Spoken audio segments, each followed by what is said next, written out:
Today is June 14, 2026. At natatandaan niyo ba kung ano nangyari on this day 10 years ago?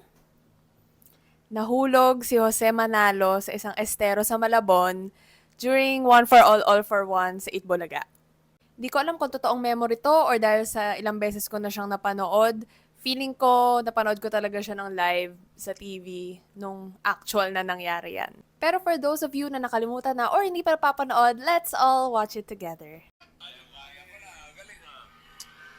Actually, okay naman yung balance niya nung simula no?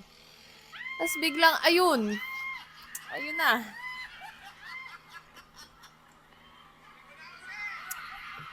Sayang talaga. Ayun, same kami ni Tito Sen. Bakit di siya nakuhaan? Sayang. Pero yung tili talaga ni Ma'am Alan.